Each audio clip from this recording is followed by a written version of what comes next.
Qué bueno estar en Santander, en esta cumbre de gobernadores, la primera cumbre que se realiza en la historia de esta federación, en un ambiente y en una situación de una Colombia sin guerra con las FARC.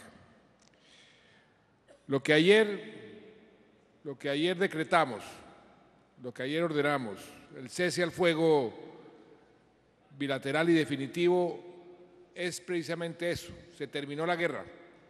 A partir del próximo lunes, a las 0 horas, los miembros de nuestras fuerzas no atacarán más a las FARC y viceversa. Eso es la terminación del conflicto. Y qué bueno que estemos hablando de paz con el lema que tiene esta cumbre: la paz se vivirá en los territorios. Porque así es, la paz tiene que nacer realmente en los territorios. Lo que estamos firmando, lo que vamos a votar el 2 de octubre es el fin del conflicto. Ahí comienza un esfuerzo, tal vez igual o más difícil que el propio proceso, para ir construyendo poco a poco, ladrillo por ladrillo, esa paz que nos merecemos todos los colombianos. Gracias, doctora Amílcar, y gracias, Didier, por esta iniciativa. El lema es muy oportuno. Y ustedes, los gobernadores, son los socios naturales dentro de este proceso que comienza de la creación de esa paz, la construcción de esa paz. Son los socios naturales, porque siempre hemos dicho, no es algo que comenzó a circular recientemente. Desde el inicio del proceso dijimos, la paz debe nacer y debe hacerse en los territorios. La paz tiene que ser territorial. Y tiene que ser territorial porque es en los territorios donde se ha vivido el conflicto, donde se han sufrido las consecuencias, las dificultades que trae el conflicto armado. Y ahí es donde tenemos que concentrar nuestros esfuerzos y, como lo decía el gobernador Tavera, y lo he dicho tantas veces, esa construcción tiene que ser de abajo para arriba, no de arriba para abajo. Y representa una gama de oportunidades que nosotros no nos habíamos imaginado, pero que realmente van a estar ahí presentes y que tenemos que aprovecharlas juntos, trabajando coordinadamente, gobierno nacional, gobierno departamental, gobiernos municipales. Aquí va a haber mucha más inversión.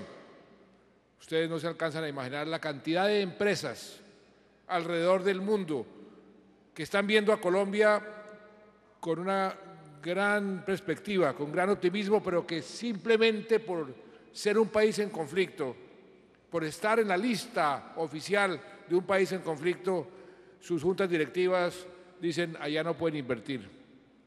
La cantidad de turistas, este departamento que tiene tanto potencial turístico, tantos departamentos del país que tienen tanto potencial turístico, van a poder aprovechar millones de turistas que van a venir por primera vez a Colombia, simple y llanamente porque somos un país que salió de la lista de los países con conflicto armado. Todo eso, por supuesto, genera actividad económica, genera más empleo, genera oportunidades. Y, por supuesto, lo que más se va a beneficiar es el campo. Está establecido en los acuerdos. Vengo de asistir a la conferencia, al Congreso de la Federación de Cacaoteros. Ustedes aquí en Santander son grandes productores de cacao. Ahora Colombia se está convirtiendo en el país productor no solamente del mejor café del mundo, sino del mejor cacao del mundo. Nos hemos ganado la taza de oro de cacao en 3 años, en los últimos 5 años. Y el potencial es enorme. Pero lo que está sucediendo solamente en ese sector del cacao es una pequeña muestra de cómo este país puede cambiar, cómo este país puede transformarse en algo realmente espectacular. El cacao creció el año pasado 32%. Se está aumentando no solamente la producción, sino la productividad. Son productores pequeños, son productores que están cultivando la tierra con amor, pero también recibiendo unos ingresos importantes. Y nos estamos convirtiendo poco a poco en un gran exportador de cacao. Y la producción de cacao se está haciendo más que todo en aquellos municipios que han sido azotados por el conflicto. Y ya lo hemos visto en estos 3, 4 años lo que ha progresado. Repito, es una pequeña muestra de lo que puede ser el país entero después de firmar este acuerdo y de que el pueblo colombiano lo refrende. En las regiones más afectadas, ustedes ya han tenido esa información, se están diseñando programas de desarrollo con enfoque territorial. La participación de los gobernadores no es una concesión, no debe ser ni siquiera una solicitud. Eso tiene que venir porque es una necesidad. Sin los gobernadores, para el diseño de esos programas, para la ejecución de esos programas, pues simplemente nada sería viable. Por eso es muy importante que desde ya comencemos a diseñar la coordinación y crear la institucionalidad pertinente para que los gobernadores tengan una presencia muy activa en el diseño de esos programas. Y ustedes tienen además que hacer una labor muy importante en este momento, y es la pedagogía de los acuerdos de paz. Ustedes son líderes, los gobernadores naturales. La gente los escucha, la gente los eligió, están recién elegidos. Y ustedes pueden ser y deben ser los que más predican los beneficios de estos acuerdos, que son muchísimos. Aquí ha habido mucha desinformación, aquí ha habido mucha confusión. Por fortuna ya todos los acuerdos están publicados. Ahí están los textos. Todos los colombianos podrán y podremos leerlos detenidamente. Muchos colombianos no se van a tomar ese trabajo. Y ahí es donde quienes tienen la autoridad, la credibilidad para poder explicarlos, entran a jugar, y ustedes, gobernadores y gobernadoras, son los que naturalmente tienen esa credibilidad y esa legitimidad. La pedagogía debe ser permanente porque todavía hay mucha confusión. Y yo les digo con certeza, porque lo hemos podido comprobar, hay mucho colombiano escéptico, hay mucho colombiano lleno de dudas, hay mucho colombiano desinformado. Los desinformados y los escépticos tienen esa posición simplemente porque no tienen la información correcta. Es de la condición humana que cuando uno no conoce algo, cuando no lo entiende, lo rechaza. Eso ha sucedido con muchos de los colombianos que no entienden bien el acuerdo o que han sido desinformados y que no tienen claridad. Obligación del gobierno, obligación de los gobernadores, de los alcaldes, de todo el mundo, hacer claridad sobre lo que se negoció y sobre todo sobre los beneficios que va a representar este acuerdo al que llegamos después de tanto tiempo de guerra y después de tanto tiempo de negociación. Es un acuerdo responsable, es un acuerdo que cada paso ha sido dado después de analizarlo, midiendo sus consecuencias. Nada se ha improvisado, nada. Desde el puro comienzo, que no fue hace 4 años, fue hace 5 años y medio, porque duramos negociando año y medio en secreto la agenda, una agenda también muy pensada, muy elaborada, cuáles son esos temas que debemos acordar con las FARC para ponerle fin al conflicto. Cada tema fue producto de una meditación, análisis, negociación, hasta que llegamos a la parte pública. Ustedes vieron a los negociadores en sus primeros discursos, y sería muy bueno hacer esa comparación, los primeros discursos y los últimos discursos, para darnos cuenta cómo evolucionó el proceso, cómo se fue decantando, cómo fue encontrando su cauce. Pero todo eso no fue producto del azar, fue producto de una planeación, fue producto de aplicar rigor y método. Y por eso yo estoy absolutamente tranquilo, totalmente convencido de que hemos logrado la mejor paz posible, que como dice el expresidente Gaviria, no es perfecta, pero es mucho, mucho mejor que una guerra perfecta. Y la definición de que no es perfecta es muy sencillo explicarlo, porque es producto de una negociación. El resultado de un proceso de paz es imperfecto por definición. ¿Dónde traza uno la raya entre justicia y paz? Ese es el corazón de toda negociación. Y donde uno la trace, no importa en un extremo, en el otro, en la mitad, siempre quedarán unos sectores que les hubiera gustado la perfección, pero la perfección hace imposible la paz.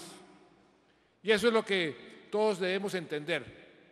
Esto es una transacción entre paz y justicia.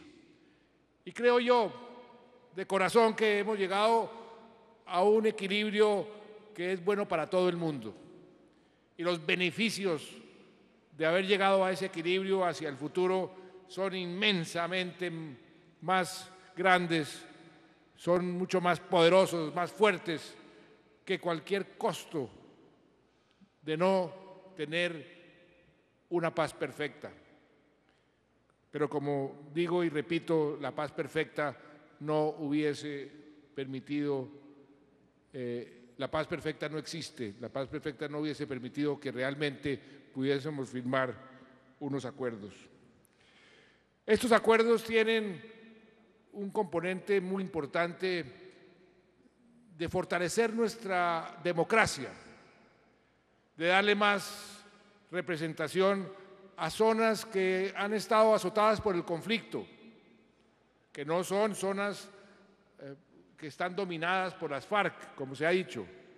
Son zonas donde ha operado el conflicto y zonas que por el conflicto no han tenido representación.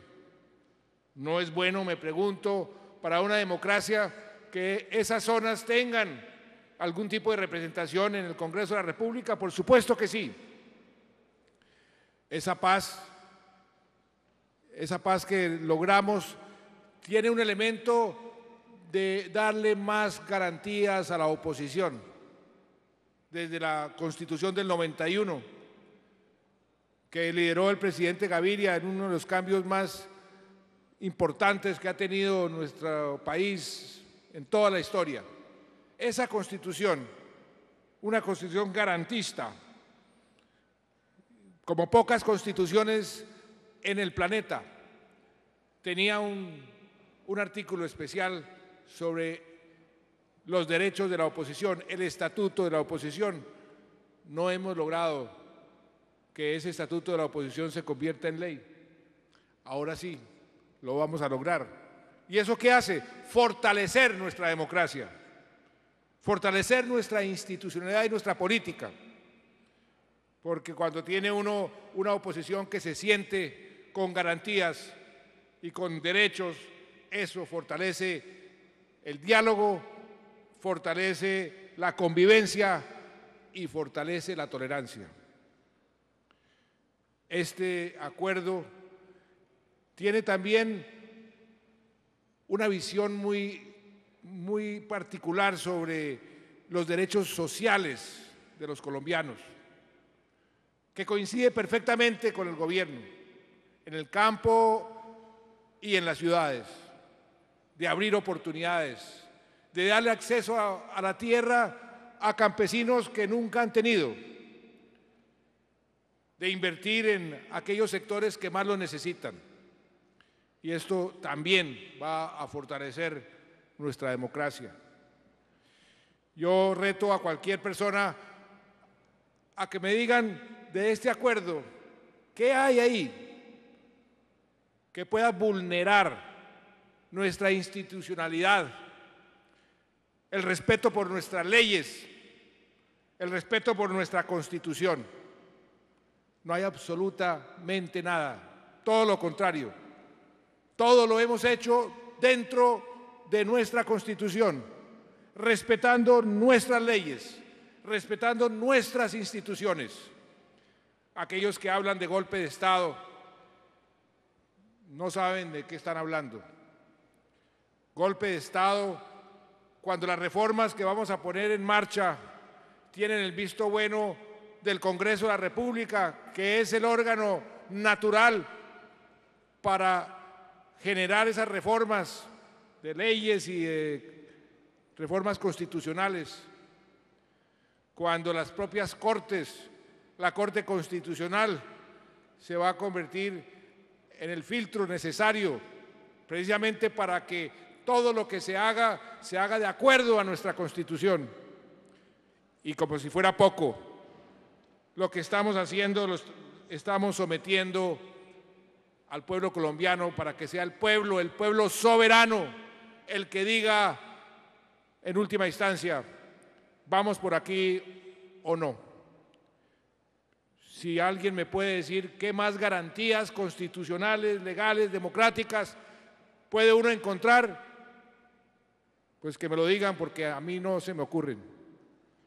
De manera que todo esto que hemos hecho ha sido articulado, planeado y con una visión de terminar un conflicto y permitirle a los colombianos que comencemos a construir esa paz, que como lo decía va a ser ladrillo por ladrillo, que se va a demorar un tiempo.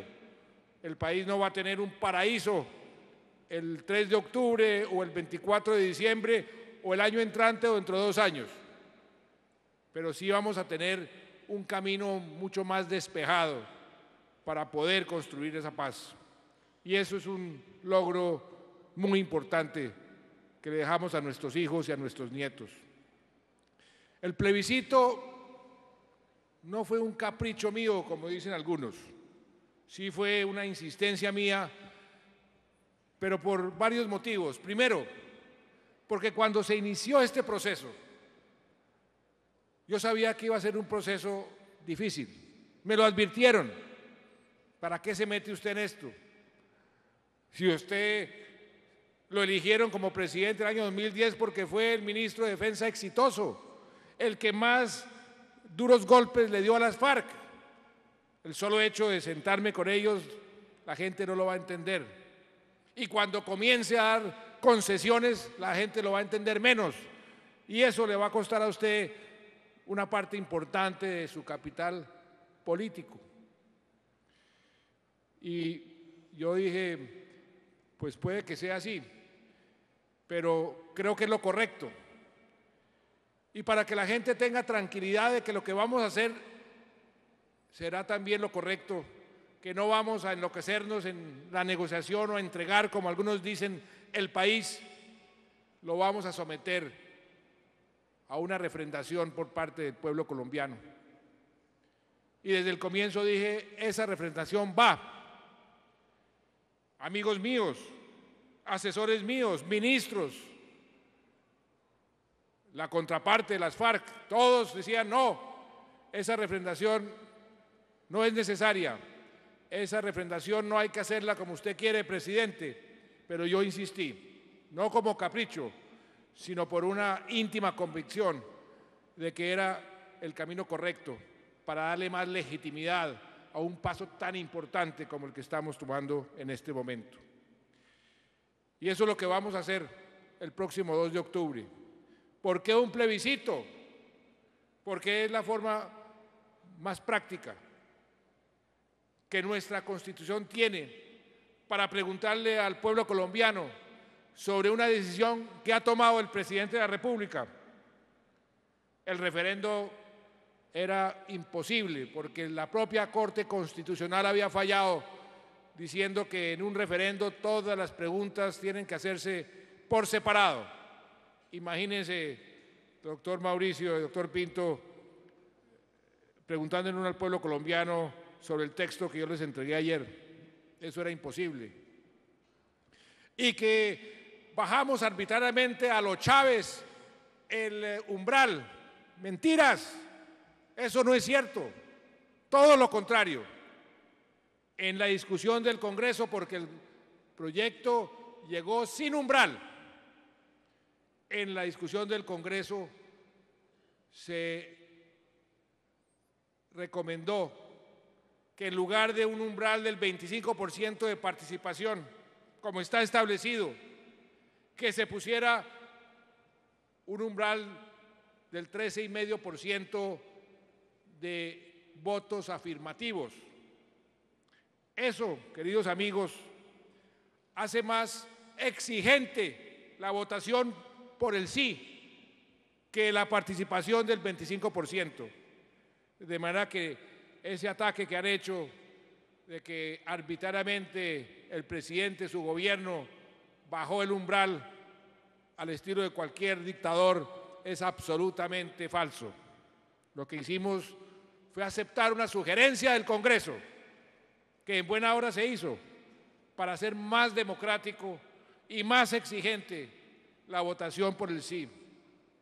Porque, repito, el 13,5% de votos afirmativos exige más que el 25% de participación. Porque el 25% de participación en el caso extremo requeriría 12,5% más un voto. Aquí se requiere inclusive más. Y ese plebiscito es el que va a desencadenar todo un proceso de reformas positivas para el país, en donde el Congreso de la República en buena hora adoptó un procedimiento rápido, por una razón muy importante que es preciso entender también. En el estudio de los diferentes procesos de paz que ha tenido el mundo en los últimos 30, 40, 50 años, hay lecciones que quedan, hay lecciones que uno debe de asimilar, experiencias que o debemos repetir o no repetir dependiendo de las circunstancias, pero hay algunas que saltan a la vista, que son casi que verdades de apuño, y una de ellas es que hay que acortar los tiempos entre el momento en que se firma el acuerdo y el momento en que comienzan a aplicarse los acuerdos en la realidad. Y eso fue lo que hizo el Congreso de la República, acortar los tiempos para fortalecer el proceso de la implementación de estos acuerdos a que llegamos el día de antes de ayer. Y ahí va a ser necesario, y ojalá sea así, que todos los colombianos podamos trabajar unidos para lograr la mejor legislación posible, los cambios más convenientes posibles, porque tenemos una oportunidad de oro. Yo he dicho que este plebiscito no debe ser asumido con una simple contienda electoral entre el sí y el no. Que ojalá los colombianos logremos asimilar este plebiscito como esa gran oportunidad, ese punto de inflexión que a veces las naciones tienen, como que se les presenta, que la historia les ofrece, para iniciar un nuevo capítulo que cambie el futuro para bien de una población, de una sociedad, de una nación.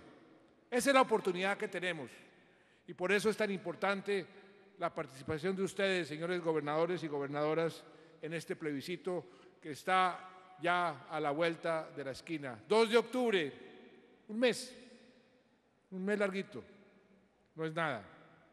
Tenemos que trabajar muy duro. Tenemos que trabajar muy duro e intensamente, todos. Porque también ustedes me han escuchado 1000 veces, esta paz no es mía, esta paz no es del presidente Santos ni el gobierno, esta paz es de todos ustedes, de todos los colombianos, y todos los colombianos deben asumirla como tal.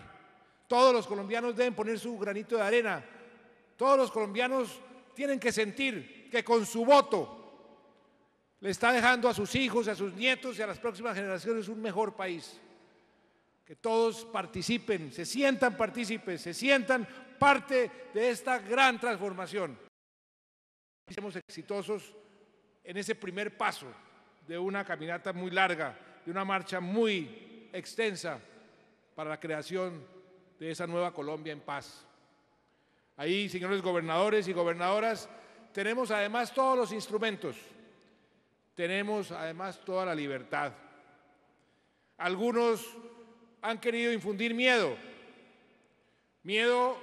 sobre el proceso, miedo diciendo que estos acuerdos nos van a llevar a un país peor. Esa lógica yo nunca la he entendido. Lo que yo he aprendido a través de mis 65 años de vida es que una guerra siempre es peor que una paz. Que la paz siempre, y todos los pueblos, las naciones a través de la historia, lo que han querido por encima de cualquier otra aspiración es vivir en paz. Desde la época de los griegos y los romanos, todos los pueblos lo que han añorado es vivir en paz. Tenemos nosotros los colombianos esa oportunidad y no la podemos desaprovechar. Esa visión de Colombia que le vamos a dejar a nuestros hijos es la que tenemos que poderle vender al pueblo colombiano y que el pueblo la entienda y la asimile. Los que están generando miedo por los acuerdos o miedo por la participación de ustedes. Sé que aquí estuvo el doctor Henao, Juan Carlos Henao, expresidente de la Corte Constitucional, hoy rector de la Universidad Externado de Colombia y uno de los juristas que creó la Jurisdicción Especial de la Paz, que el mundo entero está señalando como un ejemplo para otros países y como un precedente. Aquí vino hace unas semanas la mesa directiva del Parlamento alemán con una resolución firmada por todos los partidos. Me decían algo que me llenó de satisfacción. Me decían, solamente en 3 ocasiones en la historia del Parlamento alemán desde la Segunda Guerra se ha firmado una resolución por todos los partidos. Aquí se la entrego, presidente Santos, y esa resolución lo que decía era que el Parlamento alemán apoya de forma decidida y no solamente en forma simbólica, sino con recursos, la aplicación de esa justicia transicional que se creó en esta negociación. Como un ejemplo, inclusive, el gobierno alemán ha ofrecido la creación de una universidad de la paz en Colombia para que el mundo entero pueda ver cómo es que aquí hemos hecho la paz. Y decía el doctor Henao, ¿será que el presidente Obama está desinformado y el presidente Hollande de Francia está desinformado y el presidente Rajoy de España está desinformado y la primera ministra de Inglaterra está desinformada y la primera ministra de Noruega está desinformada y el señor secretario general de Naciones Unidas está desinformado y el mundo entero está desinformado y el Consejo de Seguridad está desinformado? que estamos aquí entregándole este país a unos fascinerosos a través de este acuerdo. No, aquí los que están tratando de sembrar el miedo cada vez se ven más acorralados y la forma más contundente de darles el golpe final es con la verdad, es con la pedagogía, es explicando estos acuerdos, señores gobernadores y gobernadoras, diciéndole aquí están en blanco y negro, aquí en ninguna parte dice que estamos entregando la propiedad privada, aquí en ninguna parte dice que le estamos quitando las pensiones a los policías y a los soldados para dárselas a los guerrilleros, aquí en ninguna parte dice que estamos acabando con el ejército o que estamos acabando con nuestras instituciones. Aquí lo que dice es que hay un acuerdo para lograr una paz estable y duradera. Y otros que les dicen a ustedes, cuidado, no hagan pedagogía, no pueden hacer campaña, porque los voy a sancionar. No le paren bolas, no le paren bolas.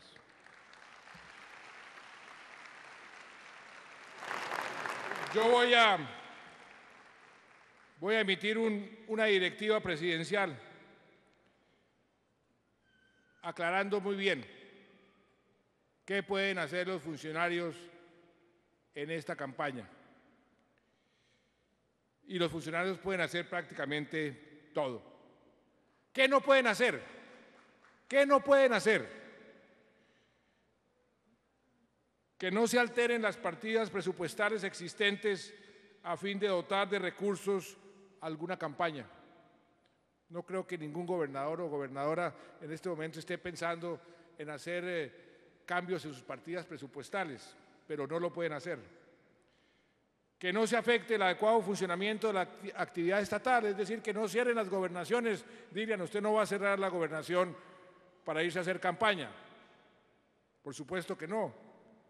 Y que no se coaccione a los servidores y contratistas del Estado en un sentido u otro.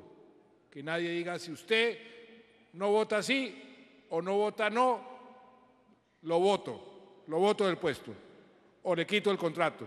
Eso tampoco se puede hacer. Por supuesto que no se puede hacer. No es simplemente por una ley, sino también por ética y por una posición moral. Pero de resto se puede hacer todo. Pueden ir a hacer proselitismo, pueden ir a decir, sí, voten por el sí, porque esto es lo que más le conviene al Valle, lo que más le conviene a Bolívar, al Atlántico, a Casanare, a Norte de Santander, a todos los departamentos del país, porque es la verdad, porque la paz es una obligación, un derecho y un deber obligatorio por nuestra Constitución. De manera que no nos vengan aquí a amenazarnos a los servidores públicos que no podemos hacer campaña. La ley dice que sí podemos hacer campaña. Aquí no estamos eligiendo a un gobernador o a un presidente o a un senador. Estamos diciéndole sí a unos acuerdos que nos van a permitir lograr la paz que la Constitución nos obliga a buscar. Así de sencillo, pero así de contundente. Y los necesito a ustedes para que hagan pedagogía sobre este aspecto en particular. Que ningún funcionario sienta miedo de defender la paz. Todo lo contrario, que todos salgamos a la calle, a las calles, a decirle sí a la paz, a decirle sí, nuestros hijos se merecen esa paz, nuestros nietos queremos que vivan en un país en paz. Esa es la gran oportunidad que tenemos en este momento, queridos gobernadores y gobernadoras. Y usted lo decía, Amílcar, esta coincidencia es una feliz coincidencia. Ustedes, gobernadores y gobernadoras, son pieza fundamental de todo esto.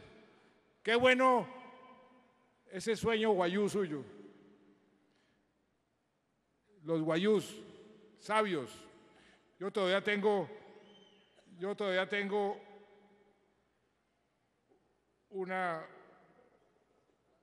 una pitica que me dieron los mamos en la Sierra Nevada. Allá fui, antes de ir al Congreso de la República, cuando me posesioné por primera vez como presidente. Fui a donde nuestros hermanos mayores a decirles: deme su bendición para posesionarme. Me la dieron. También tenían un sueño. Los mamos me dijeron: presidente, usted va a sufrir mucho. La Madre Tierra lo va a hacer sufrir mucho porque la Madre Tierra la hemos tratado muy mal.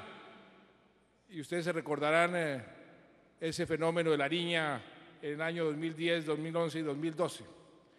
Pero también me dijeron que si yo buscaba esa paz la iba a conseguir.